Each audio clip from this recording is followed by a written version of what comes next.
The quizzes I expired a couple of days ago, so I uploaded the codes for the same quizzes again.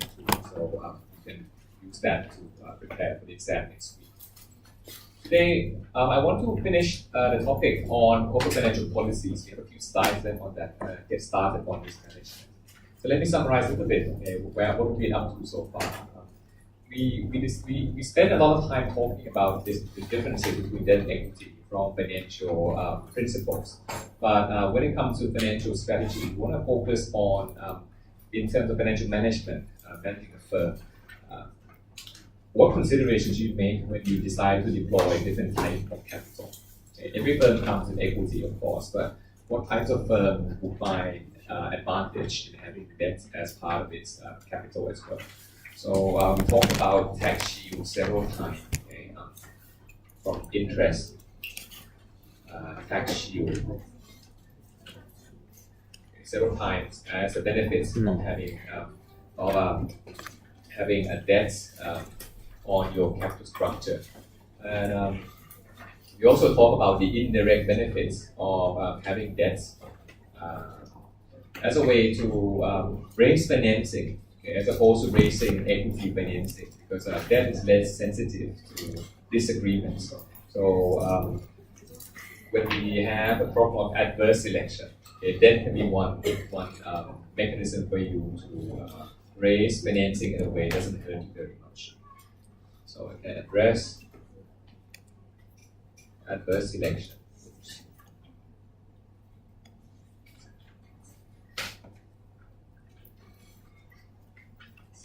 Once it comes to its downside, it comes to the cost of financial stress if you go bankrupt.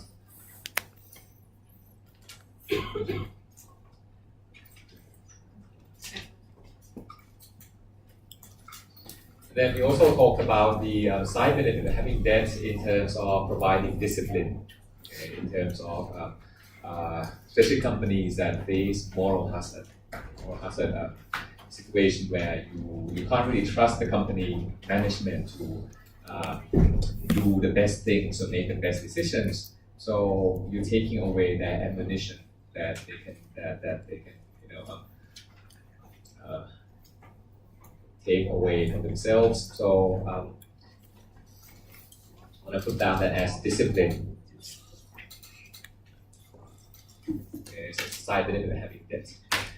Incidentally, if you want to say build a good credit history, okay, a lot of countries have credit scoring mechanisms where they look at your past credit history and then determine your credit worthiness based on your behavior. Turns out having term loans like housing loans or car loans, for example, that make payments on a committed basis actually has a positive contribution for your credit worthiness. Because you are establishing to your lender that, hey, I've been able to service this debt in the past without fail, so I'm more credible. So debt provides discipline for the company as a side benefit. Let's do a couple of things I want to talk about down here in terms of downsides. So I want to turn our attention to that instead. It has to do with when you add debt on your capital structure, there are some situations where the two types of investors in the company, typically they don't fight, they mind their own businesses, but there are some situations where conflict of interest arise, and those two situations also come with their own names. So I want to start first, with the jargon associated with this. So you may hear the word agency cost of debt. Again, we saw the agency cost in terms of the principal and agent problem, the owners and the managers having potential conflicts of interest. So we can have conflicts of interest between different groups of people too, but here is between the creditor and shareholders. And this is what the agency cost of debt refers to.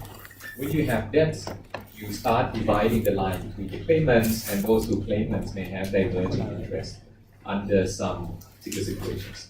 So let's get back to the case. Okay, earlier we were looking at a case where the manager may be acting out of their own interest, therefore cheating the company. Let's go back to the case where we have managers that are acting in the best interest of shareholders. No problem like we had earlier. They're trying to protect the interest of shareholders, but not okay, we focus on the shareholders. So that means there might be some situations where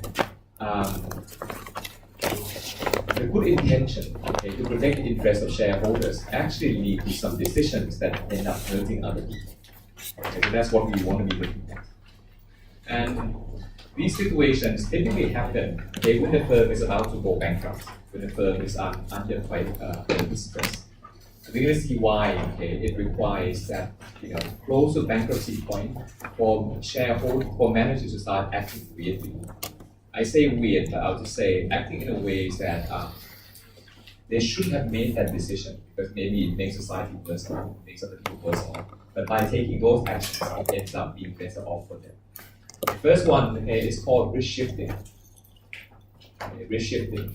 Imagine a situation like this. In Thai, there's an idiom about a dog. Right? You should never chase a dog into a dead end, because once a dog hits a dead end, then he has no way to flee. The only thing they can do is fight back.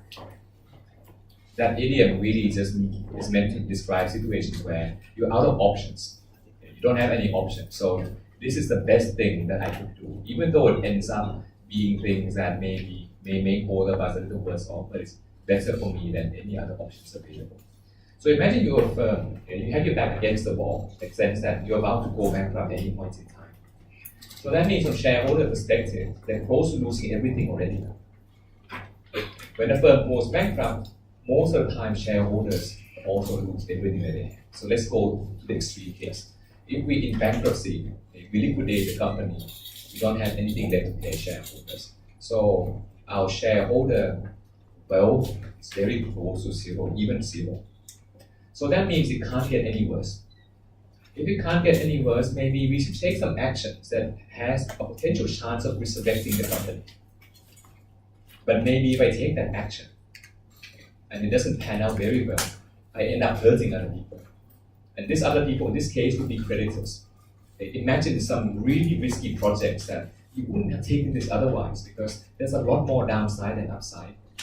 But hey, you don't care on the downside because you couldn't get any worse. Your back's against the wall already. Okay? You're down to zero already. So I don't care whether we lose 10 million or 100 million because none of it is mine already. But if we make a turnaround, it could be worth a lot more for us. Okay? So in terms of the framework we've looked at earlier, so this could be thought of as a negative NPV project. Okay? You wouldn't have taken this under normal circumstances because a lot of downsides, limited upsides. But once you take away the downside, you only look at the upside, then from your perspective, it's fantastic. But wait a minute, if the project is bad and you benefited from this, who's paying for this? Of course, the creditors. Okay? Because if the firm is about to go bankrupt, the creditors are getting worried already. So if we take even more aggressive strategies, then the firm could be even worth less than before. So from credit perspective, they would rather you stop this because they want to take what they have right now rather than take a risk that they don't share the upside, but they bear all the downside. So this is called risk shifting. And it comes from the fact that firms, from shareholder perspective, we have limited liability. The most we can lose is everything we put in.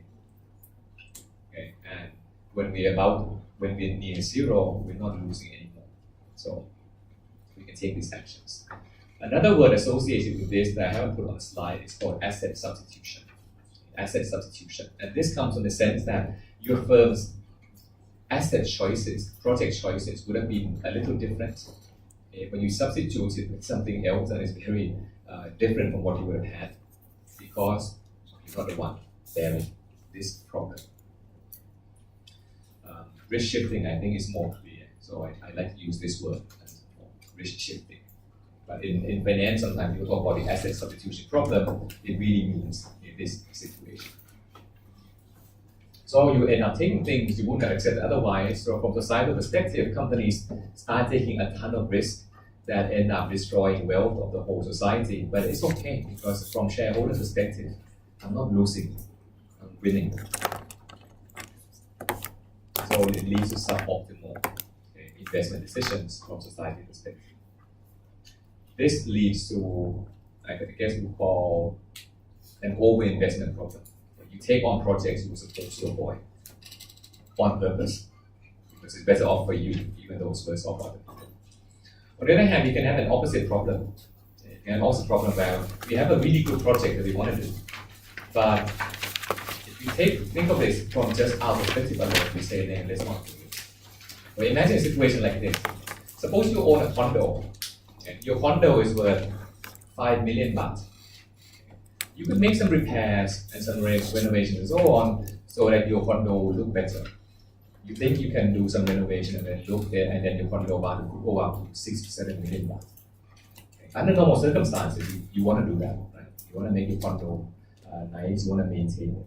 But if I told you your condo is worth 5 million and you have a debt of 6 million against that, would you change your mind now? If I maintain my property, very nice, I can sell it for a higher value, but I don't get anything. Because right now, my condo is not even worth the same amount as debt that I owe. So this is called a debt overhang problem. Okay? And the idea is this. Under normal circumstances, you want to be making these investment decisions. You want to be making repairs. You want to take some actions that end up benefiting you and the firm. But if you think about the divide of the benefit, okay, you're the one doing all the hard work, making the condo nice. Then the lender says, thank you very much, now it's worth more. So I'm going to end up being able to take away more from you. So from your perspective, okay, you're the one making all the efforts, but you don't get a lot of the upside. In fact, you may get zero of the upside.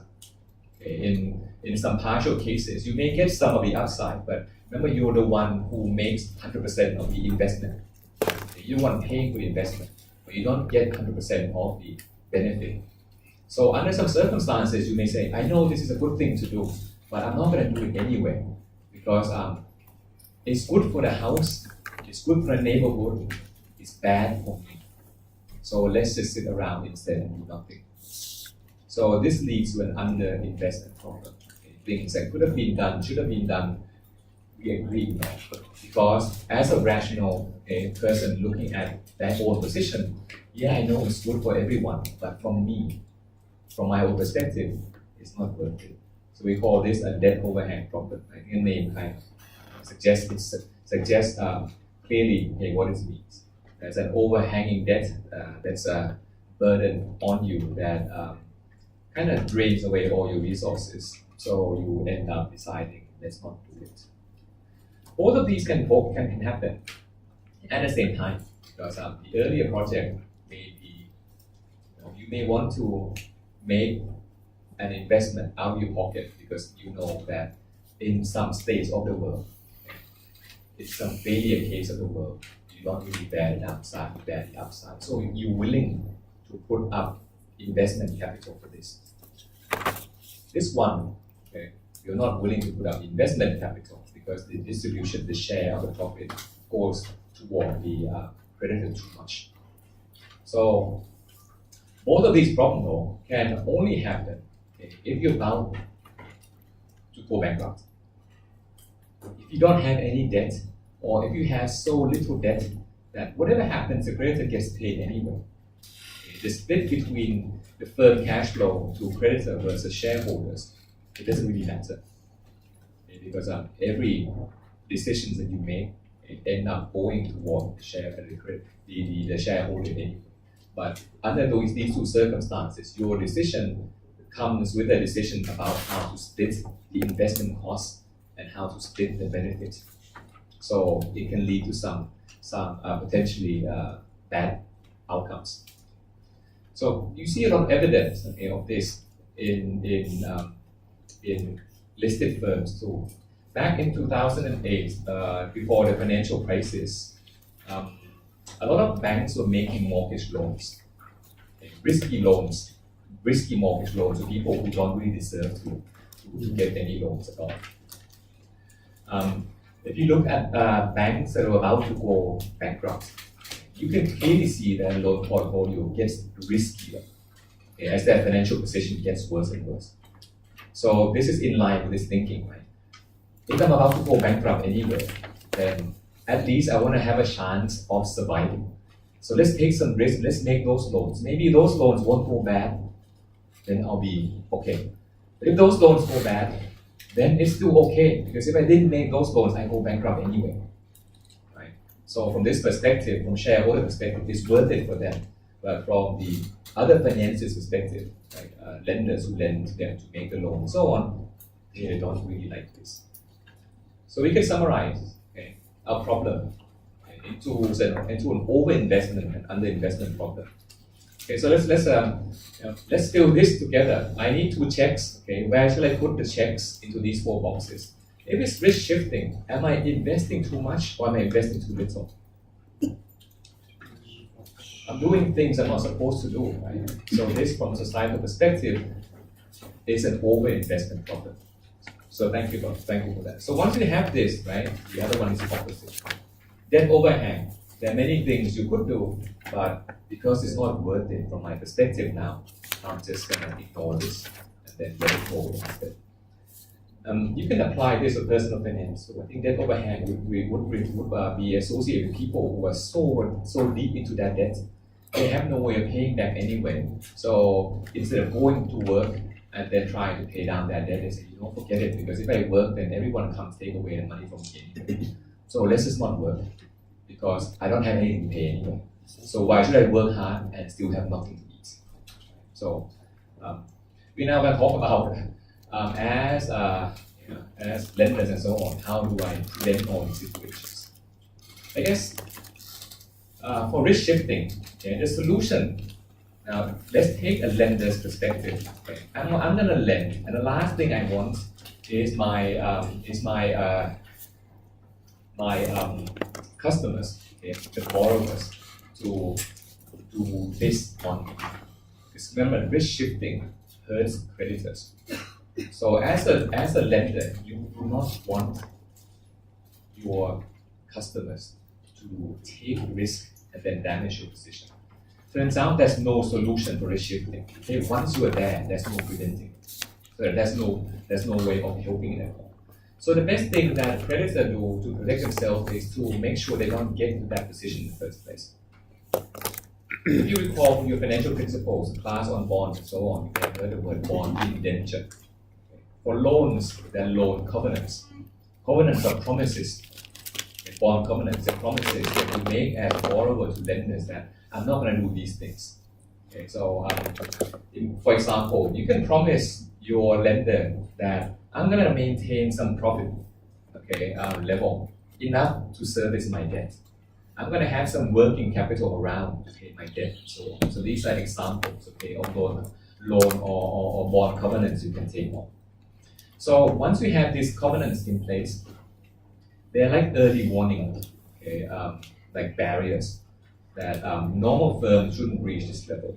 If you do reach this level, then something worrisome is going to happen. Before you reach the point where risk shifting happens, if you breach the covenants, it's called a technical default event. A default, typically we talk about default as when a borrower doesn't pay. Actually, there's a technical default where the borrower can still pay, but the promise that has been made is now broken. So when there's a default event, typically a default triggers a repayment. So if I borrow 10 million from you and I breach the promise, I still make the monthly payments, but the promise of keeping some certain level of income is now breached. You can say, you broke your promise to me. You're still paying me every month, but that doesn't matter because your other promises are broken. I want everything back. Right? They take the money back. So their solution is, I'm not going to solve this problem. I'm not going to be your lender anymore. If there's somebody else who's more willing to take on risk, then be my guest. Let them be your lender instead. But I, as your lender, I'm out now. Okay. So the objective there is to prevent firms from reaching this risk. In addition to these like working capital covenants, dividend payment, and so on, there are other actions that firms can take to reach bankruptcy as well. And by the way, there are firms that on purpose try to reach bankruptcy. Why is that? Well, my firm is bankrupt, but as shareholders, as owner, I'm okay now because I've taken everything out of the company. I benefit now already. I'll leave the creditor with just a shell of really bad assets, a lot of debt on that. So in 1980s and so on, there have been many owners who are very irresponsible and they take this action. So they borrow a lot of money from banks and then they siphon away all the assets and cash flow. Like they sell their assets, they pay dividends to themselves so that the firm that is contracted to the creditor is not really worth much, perhaps worth nothing. But you know what? The contract is between the lender and that firm. So, go sue. I don't have anything for you. So they start adding all these restrictions into the covenants too. Before you can make M&A decisions, before you can divest your assets, you may be prohibited from doing so, or you may need to ask the creditor if they allow this or not. People think about being shareholders, we get to vote, but you know what? If you're creditor, you get to vote too. There are some actions that require creditors' approval. In that case, creditors will then vote whether these actions should be approved or not. And these include transactions like M&A and stuff and so on. So that's another take on why we need bond covenants, why we need loan covenants. We want to prevent risk shifting. Lenders don't like risk shifting, so they want to prevent themselves from reaching that situation. Okay, what about debt overhang? The problem between debt overhang is that you have a really great idea. You want to invest in this. The problem is that you have legacy debt that is preventing you from doing so. So how do you distance yourself from that legacy debt? One way a firm could do is to establish a new subsidiary, and then do the project at that subsidiary, and then borrow at that subsidiary instead. If you look at many big companies, you find that company X is actually a group of many companies, right? Smaller subsidiaries and so on. If you look at, say, solar power plants, for example, take, say, Energy Absolute as a company. They have a lot of solar power plants around Thailand. Each power plant is one company under Energy Absolute. This is called project financing. The idea is to finance the project directly. Finance a project as a company, separate the project from the company. So by doing so, if the parent company has any legacy debts, then the operating company is okay because you're lending at the operating company level. And this involves setting up some, we call this special purpose vehicles, SPV, which just means a new company, especially set up to hold and operate this project. And we call this bankruptcy remote entity because if the parent company, if Energy Absolute goes bankrupt, it's okay because the subsidiary that's doing energy at Lampang is doing fine. Right? So this is why we call it bankruptcy remote because you are protected from the bankruptcy of the original company. So the objective there is to separate the good assets from the bad assets and lend at that asset level instead. Again, if you end up working in corporate finance, in the lending side, this will be the area where you negotiate with the lender a lot. Like, okay, I am PTT. You're gonna lend me to lend to PT. Do I want to lend to PT at the holding company level, or do I want to lend to PTT at the operating company level? So we don't really make a lot of that distinctions in class, but in reality, when we talk about debt negotiation between you and the lender, a lot of times you'll be looking at where do I lend exactly in my company structure. And when I lend, what are my terms? What are my covenants or my promises? How covenants can be structured? And let me give you a bit more background too. We talk about covenants, but there are really two types of covenants. I forgot the names, but there's one called, I think, maintenance covenants. Okay. This is the promise you maintain at all times. The other one, I forgot what the name is, but there's another type of covenant that you don't have to maintain this at all times. But if there's special events, like you want to do an M&A, then this triggers a health check. If you want to do this, then I'm going to check on your health. And if your health is bad, this will be a default. So you have to pay me back. right? So these are like the details of the conditions you can set in real life. Like, you can measure your pulse all the time and have a real-time alert versus having a pulse check only when you go for health checkup. Just like this, covenants can be done in that way too. Right? So if you agree to covenants that are continuously monitored, I say continuous, but they're more like every quarter. Every quarter you have to go and do this check. Then it's a lot more stringent than the other type of covenant that is only triggered upon certain events that the company is undertaking. So sometimes you may not have to trigger that covenant at all. Then these are the technical details that you end up seeing if you work in this field in the future. Okay, so that's a summary. We saw all these 1, 2, 3, and 4 from what I wrote on the projected earlier. 2 and 3 down here, this is agency cost of debt that can either lead to overinvestment and underinvestment problems, and they all can occur if you are in financial distress.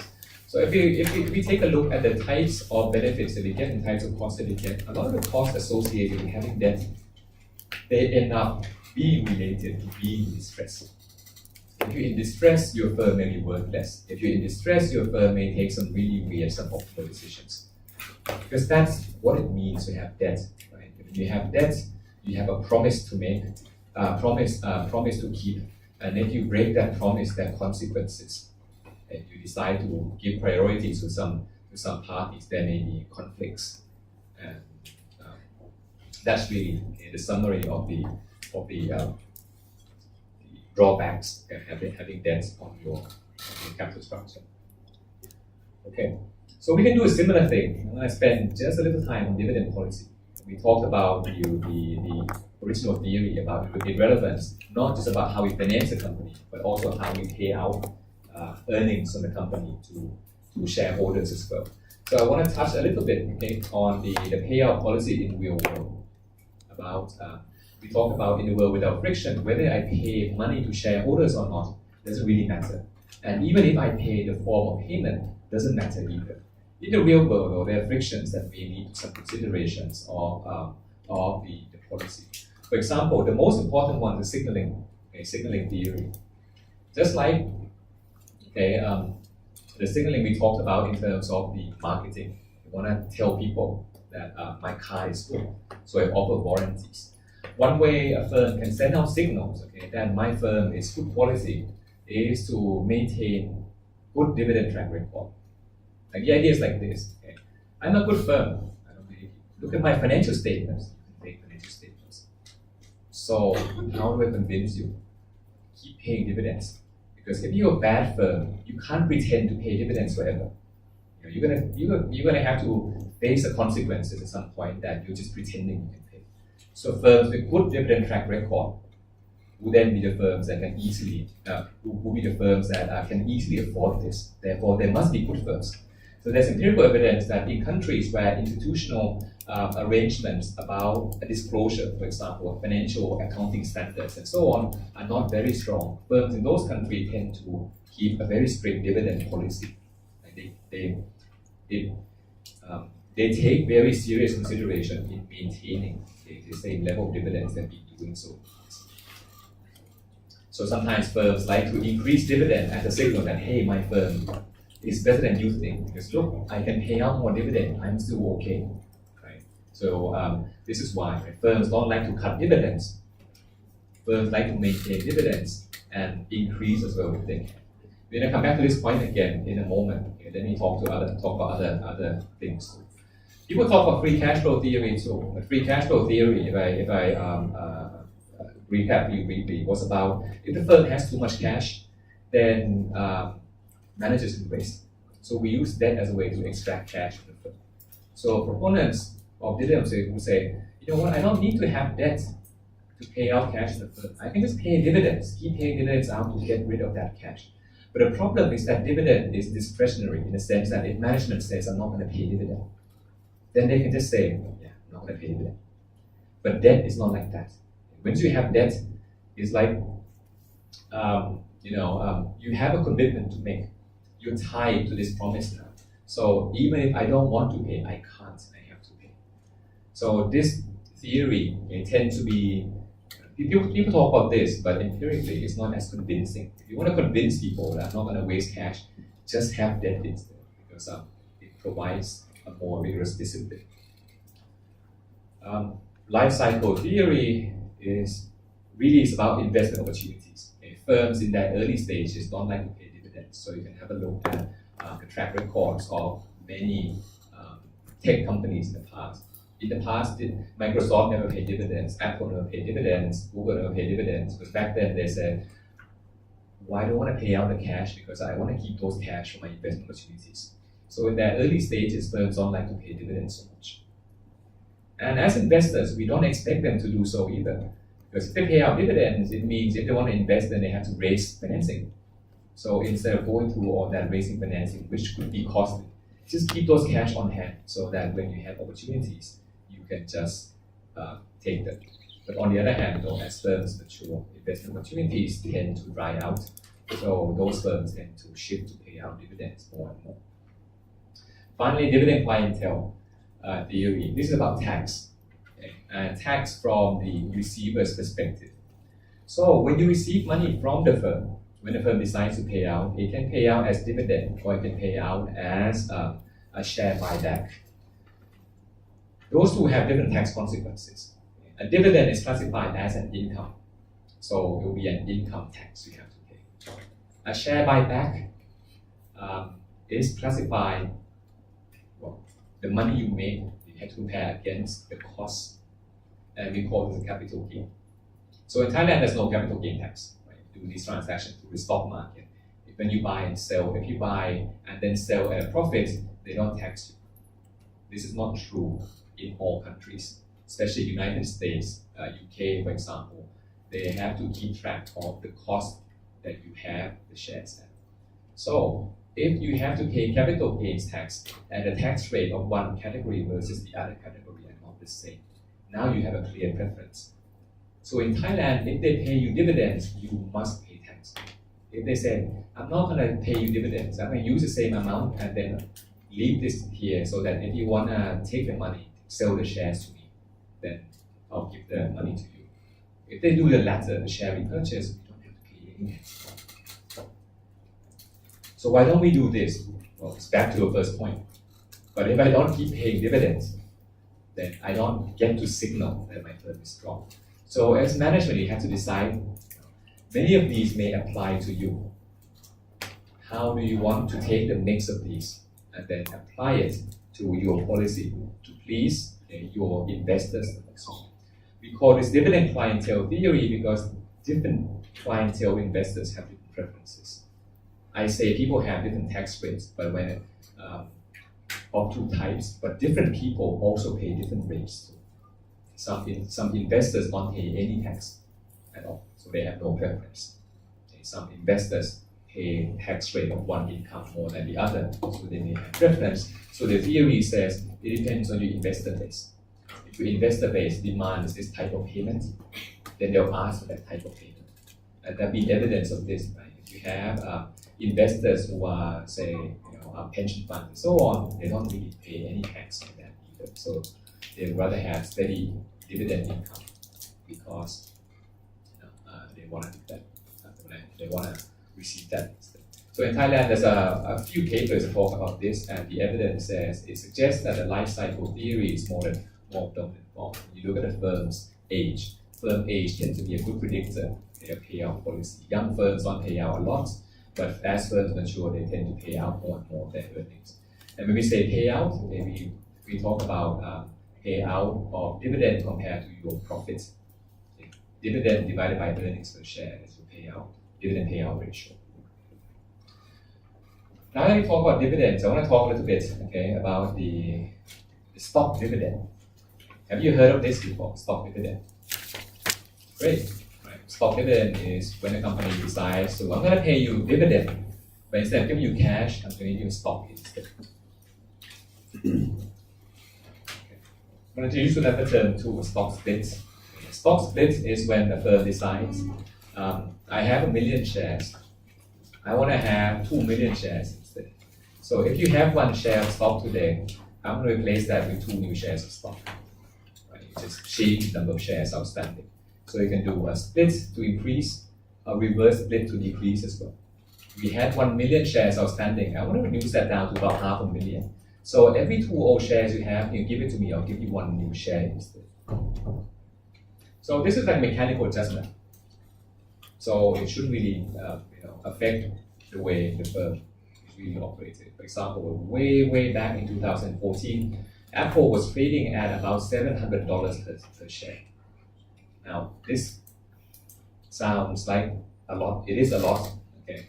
But they said, it kind of is a bad signal that when you want to buy 1 share of stock, it actually costs more than a phone or even a tablet. So let's bring the price down a little bit to a more friendly level. So they decided to do a 7-for-1 split.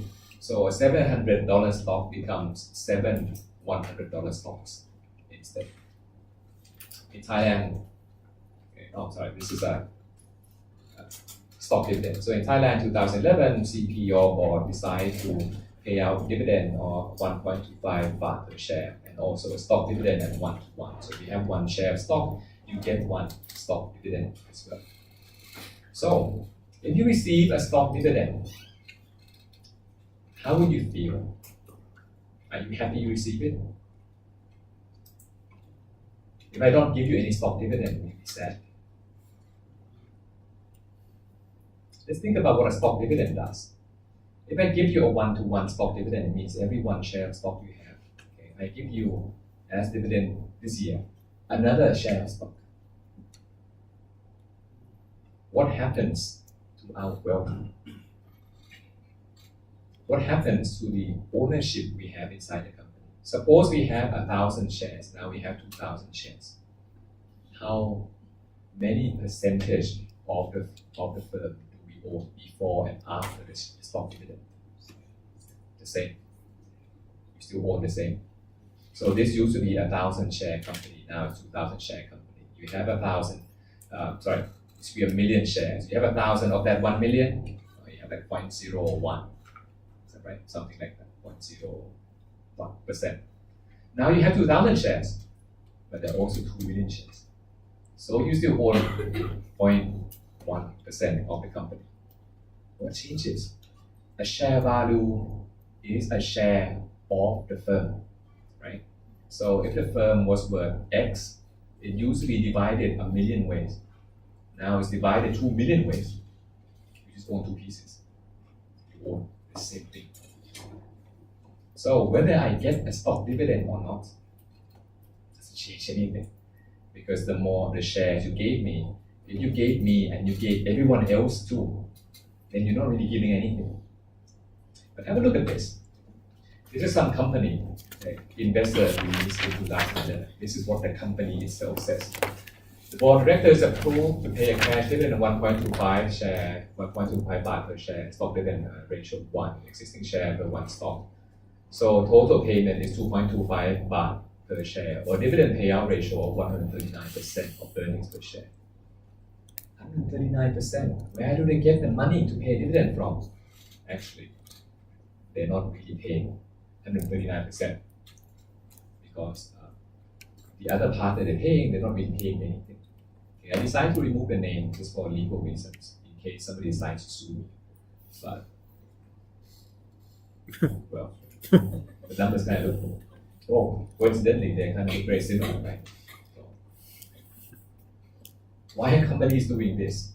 I have a student, MSF student, who's looking at the choice of dividend policy, especially stock dividend policy too. What turns out is that companies like to pay stock dividends when they've been paying dividends in the past, but this year they don't think they have enough cash to pay. So they pay stock dividend instead. When you combine the cash and stock payment, it still sounds like a loss. Okay, and then they say, we're still continuing the same payout policy and so on. So this kind of goes back to the point about the belief inside the head of management. Right? If you believe that we want to signal strength by paying out dividend, then we should do this. We should maintain our dividend payment track record. But now, from an investor perspective, you see a firm trying to keep the dividend payment track record by paying stock dividend instead. What kind of message is that sent to you? Do you think the firm is doing well?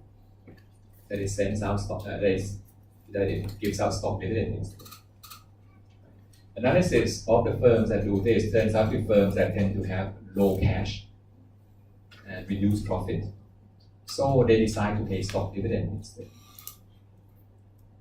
So I don't know, maybe if they decided to not pay stock dividend at all and accept the truth that, hey, we don't have enough to pay cash dividend this year, you guys might be more impressed about this decision than to hear about, oh, we're paying some cash and some stock, so we're still paying a lot of dividend to you, don't worry about it. Others you may say, but if you pay a dividend stock, just like a split, you're not really doing anything. So I should treat this as neutral, right? Whether firms do this or not, it doesn't really matter for me. But let me tell you this, if you pay a stock dividend, the revenue department treats this as dividend. Even if you didn't get anything from this, it still classifies as dividend income. So you're paying tax on that, even though you didn't get anything. Okay. So just some tax fact for you to realize that had the firm not paid stock dividend, you would have been better off financially. Now that you decide to pay stock dividend, your tax this year goes up, but you got nothing in return.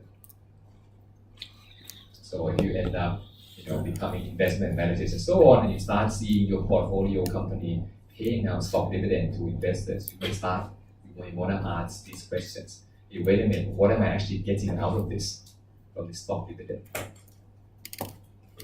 Because if you pay a stock dividend versus splitting a stock, it's actually the same thing. It just increases the number of shares outstanding. You're just quoting them different ways. In other words, it's like this. The firm is a cake. When you cut it 5 ways, 10 ways, 2,000 ways, if you change how many pieces you cut it, you should really be able, to change the total amount of cake available everywhere. So why is it that the way we slice the company should have any benefit to the company at all? Turns out, though, in real life, there is evidence that if you decide to split your stocks, your share price tends to go up. Anyone think of some possible reasons why? If you see some company that decides to reduce its price from, say, 1,000 baht to 100 baht, why would that be good news for you? Yes?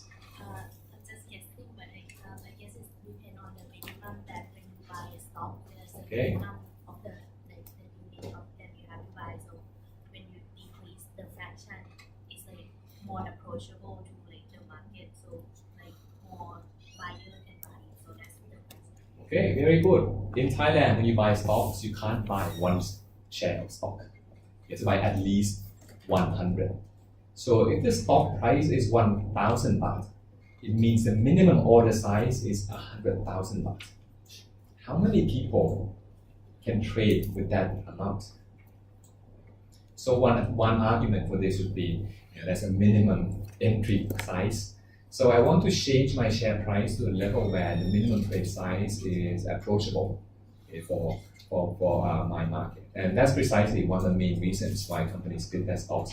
If you read in finance news or newspapers about companies deciding to split their stocks, this is precisely the reason they give. They want to improve liquidity. Because otherwise, the minimum trade size is 100,000. So how many people are going to buy and or sell at that level? Okay. If you make it, say, 1 baht instead, it's very easy to buy or sell.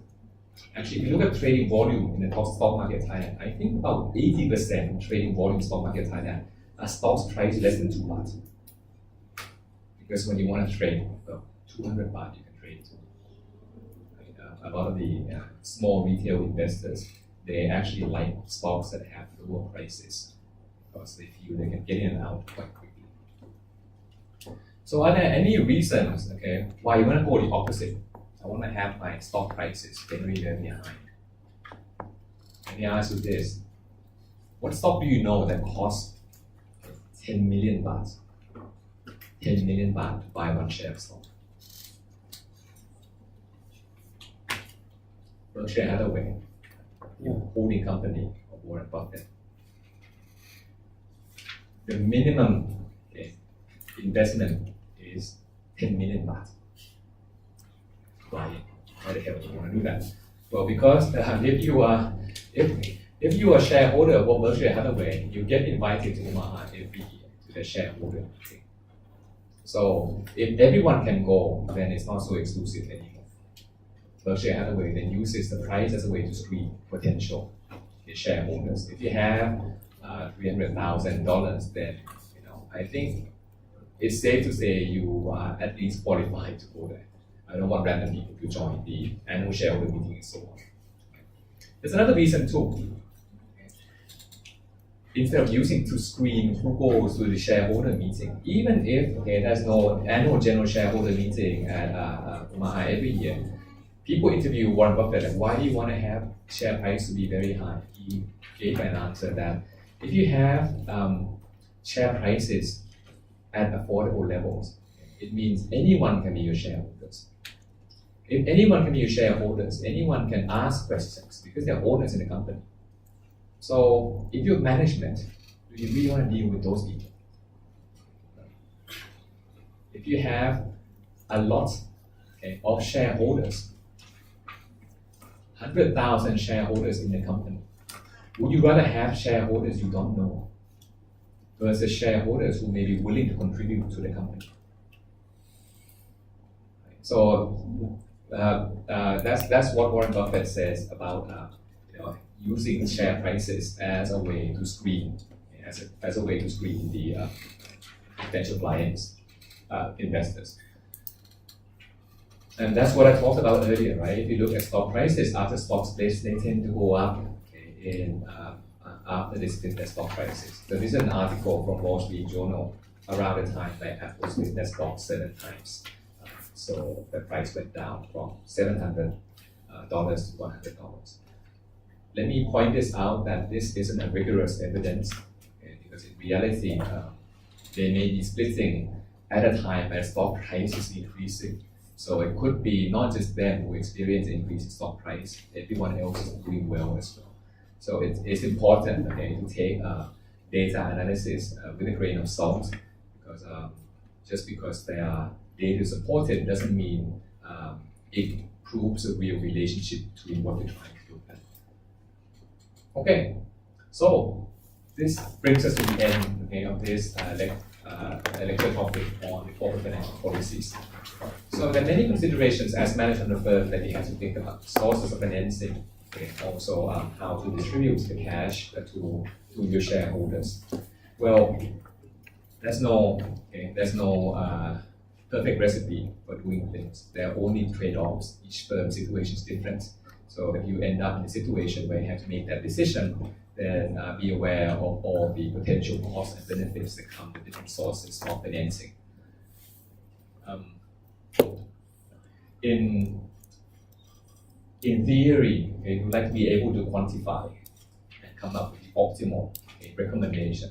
In truth, it's very hard to do so. Anyone who tries to do it, the numbers that they get, it's still very subjective. So I like you to think about this as more as I guess the constraints and the potential benefit and potential costs that could happen to you when you have debt financing. In reality, the choice of having debt, how much debt, what type of debt, is going to be more governed by negotiation between you and the lender instead. So it's important to keep at the back of your mind why lenders may ask for some certain clauses to either protect themselves or protect both of you. Okay, so this brings us to the last topic. Typically, this last topic can be taught as a whole course, really, because you can take a very mathematical approach to this. You can also take a very philosophical approach to this. I'm going to leave you just enough about this on this topic for you to be able to appreciate the decisions people make regarding the topic of risk management. There's also an elective later on in your study program provided by the Department of Insurance and Statistics on this topic. It's going to be a more mathematical take on this, but I want to provide the minimum kind of math-free exposition of this so you can understand if I have to take some decisions regarding risk management, what is the appropriate rules of doing so? Just like your health, okay? The best way of managing risk, the best way of managing your health is prevention rather than cure. Okay, so you want to avoid getting into that situations these days.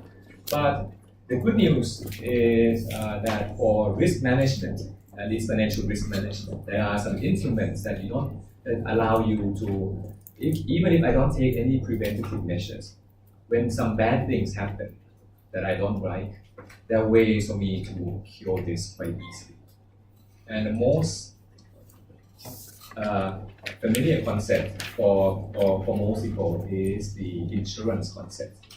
Insurance is the most basic form of risk management. In academic economics, we think of insurance contract as what's called contingent payment contract. Contingent means whether this contract pays you anything depends on some conditions you pre-specify.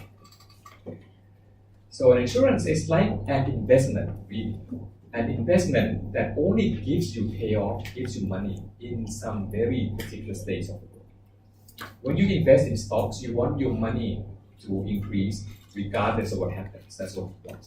When you invest in insurance, you want your money to be given back to you under only specific circumstances. Okay. And that's why you think about risk management. I'm going to talk about this later too. It's about transferring your wealth. Investment is about transferring your wealth to the future in most possible states of the world. Because whatever happens, you want to have more.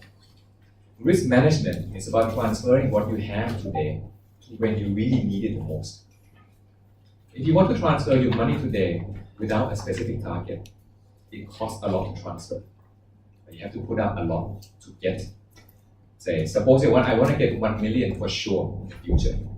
I need to put up a lot of money to make sure that I get that 1 million in the future. But if I say I want 1 million only just under some circumstances, you might not have to give a lot of money up front today, but you'll be able to get that 1 million anyway, but only when you need it. That's what your insurance contract is like. I'm going to get a lot of money if my house burns down. If it doesn't, I don't get anything. But it's okay because I didn't pay that much. I pay maybe 1,000 baht to get 1 million baht when my house burns down. If I want to get 1 million baht for sure, whether my house burns down or not, I might have to pay 999,000 baht to get that. So if you calculate, say, the rate of return when the insurance contract is very high when it pays out, but it's a probability of paying out that kind of brings down the pricing of insurance contracts. Okay. So contingencies that we can write on can be generally, insurance can be separated as an industry into what's called life assurance. Okay. We use the word assurance for life insurance. Root of word. Assurance is more like a French word for this. Back in the old days, insurance is a European concept, so it had more of a European/Latin root. So we call this life assurance.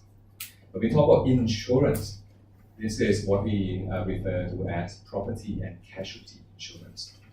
Property, your houses, your cars. So casualty, accidents, health. So P&C, property and casualty. Then we can drill down deeper. Okay, what types of hazards or risks we can insure? In addition to the traditional ones you see, we can insure things like business liability. If somebody sues me, I may not have enough money to pay. I can buy insurance on that. If the old example used would be things like if Roger Federer wrist breaks down, if he breaks his wrist, his career ends. Can he insure his risk? In principle, yeah. If somebody is willing to take the other side of that bet, then if the risk doesn't break, okay, the person who insures federalist risk gets the insurance premium. If his risk breaks, on the other hand, then the insurer has to pay whatever amount we agree upon. So in essence, any risk can be insured, really. There's a group called Lloyd's of London, not really a company. Okay, Lloyd's is like in the old days, London was a shipping hub to trade with the rest of the world. And when you have trading ships, there's a lot of risk associated with this. People go and don't return for many reasons. They could just die of illness, could be robbed, and so on. So a ship is like, in the old days, a ship is like a small company. Okay, you invest in a ship just like you invest in a company. So when this ship comes back, it brings back some trade cargo and so on. So if you are financing the voyage, then you stand to benefit from the trade goods that the ship brings back. So you don't know whether the ship's going to come back or not. So as the financier of that ship, you may want to insure against that hazard. So there's a group of insurers sitting in London around benches. And then if you want to get insurance, you can go to them and then tell them about the details of your voyage. And they tell you, okay, it's going to cost you this much if you want me to insure your ship. Now it becomes that, that black rugby ball shaped building in central London. Lloyd's becomes around, I think, more establishment now. But still, if you go there, right, they're known for insurance. That means they will insure anything. You ask for it, they'll insure it for you. The question is at what price? So let's think about the pricing of insurance first. So if we have these outcomes, just say a fire. If there's a fire at an oil refinery, the loss could be 150 million. Very small chance, 0.02%.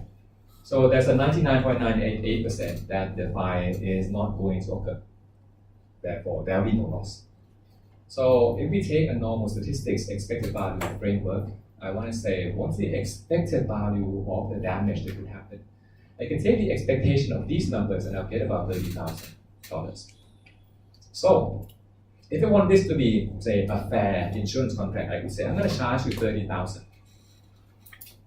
so that it covers for the cost of that contract. When it burns down, I'll pay you $150 million. Problem is, if you only insure one oil rig, you only get $30,000, but you may pay $150 million. Doesn't sound like a very good return from your perspective. Remember, you're betting on that 0.02% not happening. So you walk away with $30,000. But if the fire does happen, you're bankrupt. So how do insurance companies do this? Well, they don't just write one contract. I write a million contracts. So that if 0.02% happens, it happens to 0.02% of my portfolio. Let's just say I use a number of 10,000. Okay, I write 10,000 contracts. If I write 10,000 contracts, then it means 2 contracts I pay. The other 9,998 contracts I don't pay. Then I'll be fine. I can offset that. If I just write one contract though, it's either 0 or 150 million. So this is called a risk pooling concept, right? That's why, when you do insurance and so on, they try to make a wide coverage. They don't make insurance contracts just for this group. So they make contracts very narrow. You are limiting the ability to diversify your risk. So now you can see, right, the ingredient of if you want to price insurance contract, what comes to mind? Number one, what's the likelihood that I have to pay out money? Number two, if I do pay out the money, how much am I going to pay? What's my expected loss? Number three, this was done at cost, but I don't do this as a non-profit. I want to make profit too. So I may charge you. I know if I get 30,000, it's enough for me to cover the loss. I'm going to charge you 100,000. And you have to pay that because you have no choice. Nobody else does this for you. So in the end, the pricing can depend on many things. In terms of technical language, what we did earlier was a zero NPV activity. If I receive 30,000, it is equivalent to paying this out on average. I'm not making any money. So I say zero NPV, but this is wrong. Okay, I want to change to zero profit instead, because we're not including any return we want to get from here either. It's like a zero profit. I might want to have some minimum return that I want. Okay. I may want to have return above than what I want. I may deserve 10. I'm going to charge you even higher premium to get even higher return on that, because you have no shot if you have no returns. If you have a not very competitive market, then you may have to pay a rate that is above what it would have been had that been no pricing power. In reality, though, in addition to the profit that we talked about, if we have this likelihood, but our pool is so limited. Back to the 5 example earlier. If we weren't able to write 10,000 contracts, instead we're only able to write, say, 10 contracts, then maybe I want to charge a bit more than that, because I'm not very diversified. I want to go back one step earlier to Roger Federer's example. There's only one Roger Federer in the world. So how do I prove this? Well, if I have to insure Roger Federer, then I can do it, but the premium might have to be expensive. Sorry about that. Not because I'm trying to make profit from you, but I'm just afraid that I estimate the chance of you breaking the risk, yes, but when you do break the risk, you could end up bankrupting my company. So I want to charge just a little bit more, just in case, okay, cover for my ability. So ability to diversify, okay, that first. As an insurance company, okay, ability to verify the damage also matters too. Because sometimes you have insurance up to some limit, but you don't pay out the full limit. You pay out for the full damage. Because otherwise, if you insure up to say some limit, say I insure my car up to 10 million baht, but my car is only worth 1. So I break my car and I get paid 10. That doesn't make sense. So there's also a damage assessment as well that has to be taken into consideration.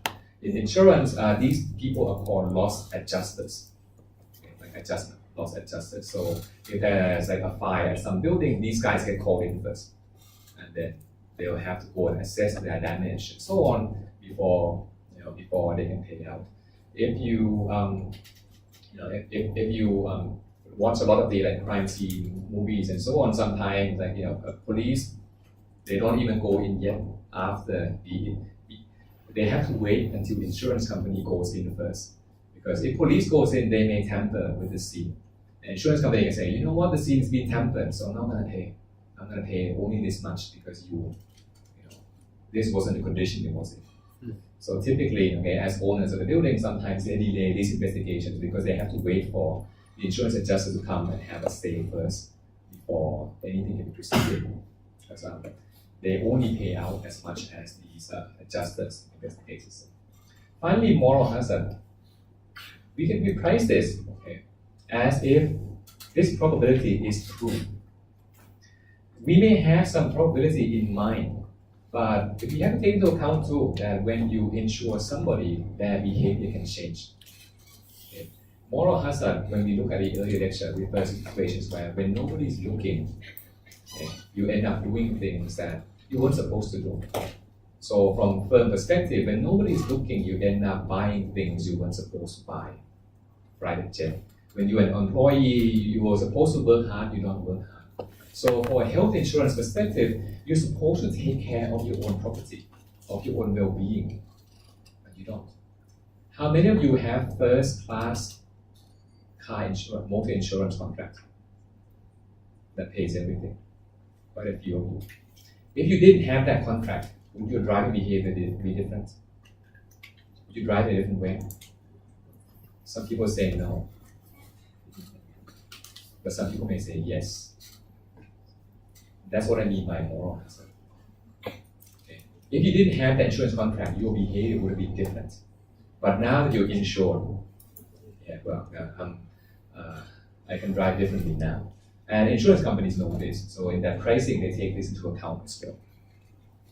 Right? As a result, insurance premium can be very expensive. That is why first-class car insurance tends to be a lot more expensive than a basic car insurance. Not just because the loss that they pay out is higher, they take into account not the loss per car, but the damage incidents. I don't have the numbers, but I'm willing to take a stand that for all else equal, right? People who buy just the minimum versus people who buy the full coverage. Okay, the people who buy the full coverage tend to be involved in accidents more than people who buy just partial coverage. If that's the case, then this is more hazard than play. And that's going to translate into even more expensive insurance premium for you because you end up costing the insurance company more. And so back to business insurance. If you want to insure things like business interruption and so on, or key personal insurance, you can do that. But the issue is going to be back to how big is the risk pool. If you want me to insure your business, fine, but can I diversify the risk I am insuring you? If I can't, I can insure you, but it can be pretty expensive. If you can afford it, fine. So standardized risk like motor insurance, life insurance, and so on that relies on millions of people tend to have better pricing than tailor-made. So same logic with fashion, right? Standardized, fast retailing, cheap, because you don't customize. You want to customize your suit, fine, it's going to cost you. So logic of standardization. Okay, so the insurance contracts, in finance, we really call it a derivative contracts. Okay. A derivative means, or derived, the root word is derived from. It means this contract, this piece of paper, the value of this piece of paper depends on some underlying references. So the insurance contract, the value depends, the reference depends on your health. The reference depends on the accident you're involved in, for example. We can think about the underlying references being things more close to us in terms of financial management, like stock prices, bond prices, and so on. So derivatives are essentially just pieces of paper that say the value of this piece of paper depend on what happens to what I specify as a reference. So I can have a piece of paper that increases in value if stock price goes up. I can also have a piece of paper that increases in value if stock price goes down, in the direction that I want. I can have a piece of paper that is only valuable if the stock price remains stable. If the stock price is very volatile, changes a lot, this piece of paper is worthless. If the stock price remains the same, this piece of paper is worth a lot to you. Very flexible. You can write any conditions that you want. That's what a derivative contract is. But we're going to look at some of the more common way of standardizing these contracts in real life. So options, forward futures, and swaps. These are the things we'll be talking about in this class. So let me first start talking about option. So we've seen real option before. So a real option is defined as the ability, the opportunity for you to change your decision along the way of investment. Once you observe some information, you decide to change the course of actions. You don't have to decide today, you decide later. And when you decide, you can take an action or not take an action. You get to choose. That's why we call this an option. You get to choose. So what is a financial option? A financial option, we get to choose as well. But the choice in terms of financial options are more restricted. We're going to restrict it to a choice of, do I want to buy this or not? That's one type of contract. The other type of contract is, do I want to sell this or not? Okay, so in other words, a right to buy or right to sell. The contracts sometimes are called a warrant, derivative warrant, and so on. So, if you invested in some companies, okay, some of the companies in Stock Exchange of Thailand have names and also have names /W. Okay, W stands for warrants, and warrant is a type of financial option. Okay, a warrant gives the owner of that piece of paper the right to buy a share of stock of the company, the reference company, at a predetermined price. Okay, this is called warrants. A warrant is issued by a company. Sometimes we call this a rights. So when you sell this, when you give this to shareholders, we call this a rights offering. It's an alternative way of raising equity financing. Okay? If you want to sell new shares, you have to do the underwriting process, and then the high investment banks and so on. Another way for firms to raise equity is to say, hey, you guys are shareholders, right? Every one of you, I'm going to give you a warrant. Now, every one of you will hold this piece of paper, which is a right to subscribe, the right to buy new shares at a predetermined price. You can do this if you want, but you can sell this to other people if you want to. So the -W in the Stock Exchange of Thailand refers to the tradable warrants. That you'll be given this, but if you don't want to exercise it, you can throw it away if you want. Remember, options are valuable. So instead of throwing it away, you can sell it to other people because maybe other people want to use your right to buy shares instead. And typically, we're going to pre-specify the price at some low enough level that looks attractive. So when you buy the share, okay, the firm gives you a new share, and then you pay the firm. So money goes into the firm. So when you issue warrants and the warrants get exercised, it dilutes the share price. Let me give you an example. If the share price is now 10, okay, I give everyone a warrant, and you can buy a new share at a price of say 8 baht. Right? So you can give me 8 baht, I'll give you a share instead of giving me the full 10. So on a day, the exercise day, you decide to give 8 baht to the company. So you give me 8 baht, I give you one new share. The old share was worth 10. The new share is worth 8, but they're both the same. So the company used to have 10 per share. You give me an additional 8. So now the company has 18. 18 per share, then now 2 shares outstanding, 18 divided by 2, so the share price goes down to 9 baht each. But you're not worried because now I have 2 shares. I have my original 10, and I have my 8 that I put in. So my wealth is intact. The advantage of doing a rights offering is that you don't have to go through the problem of the negative signal I told you earlier. If I raise financing by issuing new shares, that's going to be indirect cost of underwriting, direct cost of underwriting, there's going to be signaling and so on, there's going to be adverse selection we have to care about. So you know what? I'm going to sell shares to insiders instead. Because if these are outsiders, I need to be convinced, but you guys are insiders already. I don't need to convince you as much because you have the company already. So people do this. So it turns out though, mechanically, it looks very similar to a financial option, a call option, sorry. A call option is an international name given to a financial option for the right to buy. So call means to buy, right? This perspective.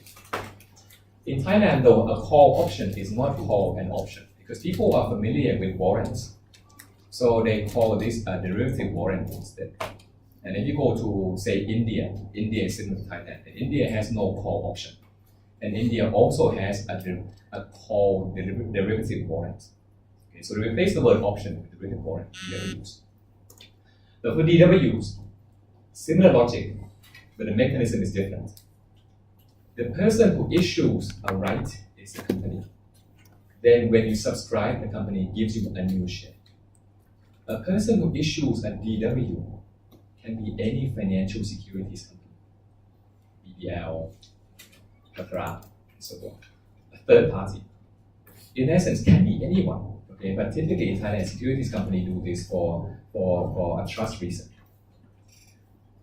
It's just a third-party contract that says, hey, you want to enter into an agreement with me? I'm going to write a contract to you.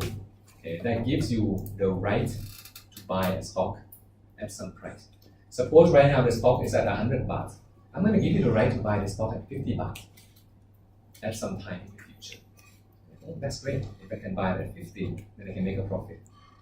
But the person who sells this isn't stupid. Right? Well, you can make at least 50 baht from this, so I'm going to charge you money for this in order to write this contract. So that's what's called an option premium. So when you go and buy DWs on the market, you have to buy the right to buy or buy the right to sell. So I'm sorry for the double alliteration of verbs, but when you buy a paper. The paper comes with a right, and that right can be the right to buy. That's a call option. Can be a right to sell. That's called a put option. A DW works very similar to warrants, but the money does not go to the company at all. In fact, the underlying company has no idea how many DWs are written against it, because it's really just like a contract written on somebody else. Think of it as like, I'm writing insurance contract not on my house. I'm writing it on your house. I don't own that house, but the contract depends on whether your house burns down. That's what a DW is like essentially. You're writing a contract based on some reference, which happens to be this stock. So it's a bet between you and I. You buy this paper from me today, you get this right, and some point in the future, if you want to exercise the right, if you want to buy the stock from me at 50, right now the stock in the market could be 200. But if you own this piece of paper, I have to honor it. I have to sell the stock to you at 50 baht. So this is the main difference, okay, between a warrant and an option or a DW derivative warrant. Very similar mechanism. You pre-specify the price to buy or sell in advance. And then upon the day, you decide, do I want to buy or sell or not? If it doesn't make sense for you to buy, like right now the stock market, the price is 25, then don't buy at 50. Just throw it away. But know that the piece of paper you bought is now worthless. On the other hand, the piece of paper that you bought could make you a lot of money if the stock price goes up by a lot. So that's the risk you're taking. So that's what these call and put options are. And the predetermined price, we call this a strike price, which you agree in advance today. So a right to buy, the lower the price, okay, the more expensive this paper is going to be. Right? If you want to make this, I'm going to say you can buy it from me at 1 satang. It's pretty much almost next to nothing. So for me to give you that piece of paper, I need a lot of money from you because you will come and buy this from me at 1 satang for sure in the future. On the other hand, if the stock price today is 50, and I say I'm going to set the price at 150, so still a long way to go before it makes sense for you to come and buy from me instead of the market. The piece of paper could be very cheap. Okay, so that's the pricing. Just like an insurance pricing. When I buy this, how likely am I going to be able to make money from you? If this paper will not give me money with a lot of probability, then this paper is going to be quite low. The price is going to be quite low. If on the other hand, if this paper almost surely is going to give me money, the pricing is going to be quite high. So that's an option contract, right? One way to think about an option, again, an option is the right for you to choose. You can choose to use this or throw it away. That means once you have this piece of paper, you're never going to lose money. Because if you use this paper and then it loses money, why the hell are you doing it? You don't have to. Right? This paper will either bring you in money when the stock price goes up, if it's a call option, or the stock price goes down, if it's a put option. But you're never going to lose money again once you hold on to this piece of paper. So by this logic, you have to buy this. Nobody's going to give it to you for free. Because you're either going to be just breaking even or not, or making money. On the other hand, you can predetermine a price up front, but instead of giving you a right to choose, I don't give you the right anymore. We're committing up front.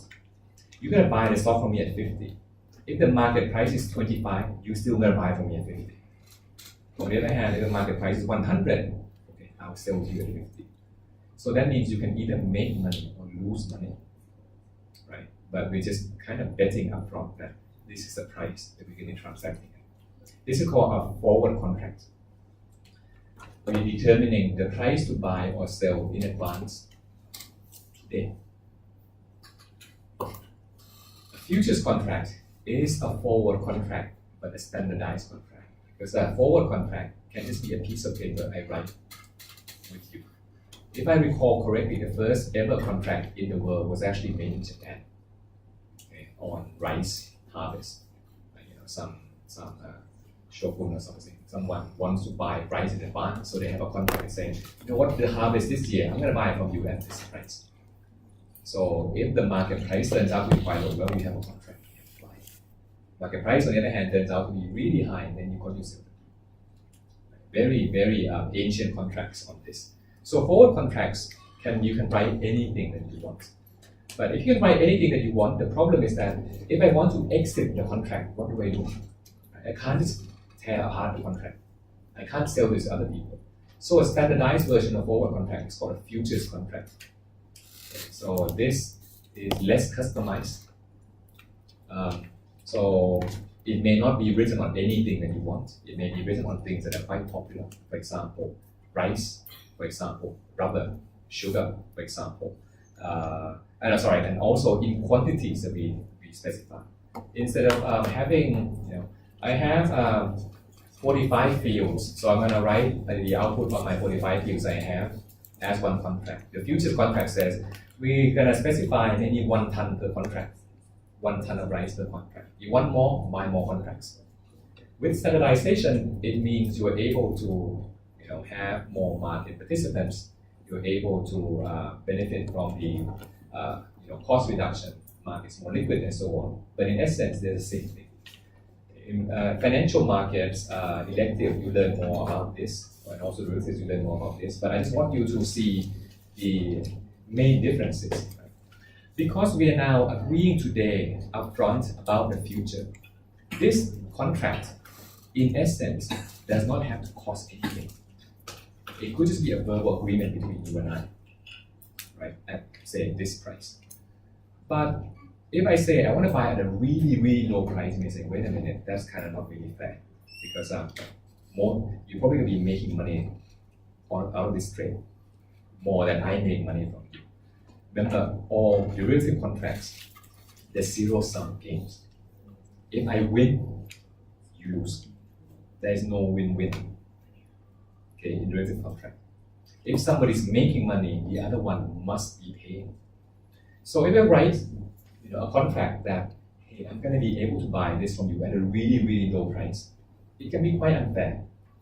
So one way to make this fair is either adjust that price or say, you know what, if you accept this price today, I'm going to give you some money up front. So you pay for the contract instead. You buy the contract instead. So sometimes, right, a forward contract, you may be asked to pay money up front, because you want to specify some numbers that it turns out the odds are against the other side. So they say, well, sure, if you want this number, if I want to fix, I want to buy Japanese yen at 27 baht today. Today is like 28.5. If you want to buy at 27 baht sometime in the future, I think chances are the market price will be way higher than that. So if you want that price, fine, but I want something from my perspective too. So you demand that. Futures contract, on the other hand, they're made in a way that you don't have to pay any money to start off. So the price that you get may not be very flexible. It may be determined by the market. That I want to buy rice today, but yeah, sure, if you want to buy rice today for delivery 3 months from now, the price is X. That's the price you have to take, because that's the price that is fair today. Forward contracts is private, customizable, so it can be up to what you want. So here's some of the products that people write these contracts on. Energy include that too. In Thailand, we have on the stock index as well, and exchange rate and so on. So before we take a break, I want to talk with slide. The jargons associated with risk management. Actually, I want to be more specific. When we talk about risk management, I am actually just talking about one type of risk, which is financial risk management. Because when we talk about risk from a company perspective, the company has many sources of risk, and we can't possibly manage them all. But if it's about financial risk management, price risk management, there are instruments like this that we can use. An easy way to think of it is like this. If these are price numbers, we have reference numbers to look up. So we can base our payouts based on the numbers we can look up today. That can be a level of stock index. It can be interest rates, and so on. The words I like to use is a long position or a short position. Okay? In finance, a long position means you buy or you own. Okay? A short position means you sell, you don't own. So a long position means from the financial investment perspective, you have the stock in your portfolio. From a business operation perspective, it means you own this new commodity. And if the price of the underlying commodity goes up, it's good news. Short position is the opposite side. I need this. I need to buy this. Then I have a short position. Okay, a short position on the ownership. On the commodity. So let's do some checks before we take a break. If we're talking about PTT, would PTT benefit from a rise or fall in oil price? Right? If oil price rises, it's good for us. So in this case, we say we have a long position in oil, which is just a technical way of saying that when oil price rises, it is good for us. This is useful because we can use the offsetting position in the financial instruments to reduce or eliminate the risk. All right, good. What about Thai Airways? What's the position of Thai Airways? If oil price rises, is it good or bad for us? Right? It's sunk cost. We need to buy this. So we have a short position in oil. That means if you want to manage risk, we need to have some long. Okay, you want to have some long position in some derivatives to counteract this risk. So, say options. Suppose I have an option on oil, okay, a call option and a put option. A call option gives me a right to buy oil at some predetermined price. If I am Thai Airways, actually, let me complete. The put option gives me the right to sell oil at some predetermined price. That means when oil price falls down, I still get to sell at the price I agree with you up front. So if I am Thai Airways, do I want a call or put on oil? Sure. Very good, thank you. Right? Because if oil price rises, I lose money. It's fine if I combine my position with a contract that says if oil price goes up, this contract gives me money. So it can cost me money to buy, or cost me more money to buy oil, fine, but this contract will give me the money to compensate for the increase in oil price. So my position is now considered a hedged position. I am protected against a rising oil price. By the same logic, PTT has the opposite position, right? If oil price increases, great, I don't need to do anything because I benefit. But if oil price declines, I'm going to lose money. So a contract that has a short exposure is a put option because when oil price goes down, great, I make money. So when I buy the put, I'm protected for my downside. Upside, I don't need protection. I don't need to buy. So a put gives you, a put is like an insurance. An insurance contingent on, say, on some underlying numbers, some underlying risk source you have in mind. Great. So this is called a hedge, right? A hedge, and a hedge can be full hedge. Full hedge means if the oil price rises and it hurts us, we can completely eliminate the effect of oil price.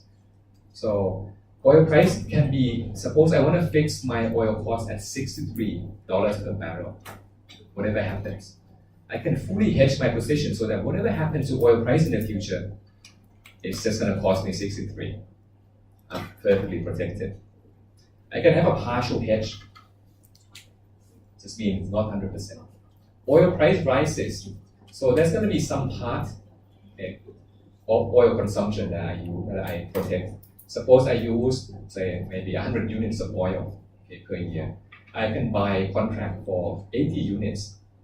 So I can fix the price of that 80 units. And the remaining 20 units, I leave it unprotected. This is called a partial hedge. We're going to talk later after break why a partial hedge may be not a bad idea after all. Because remember, hedging is not free. Right? It costs you money to protect this risk. So if it costs you money to protect this risk, you might not want to pay the full protection. Right, so let's take a break. Then we come back, we're gonna continue on this, then talk about the post-draft logic instead.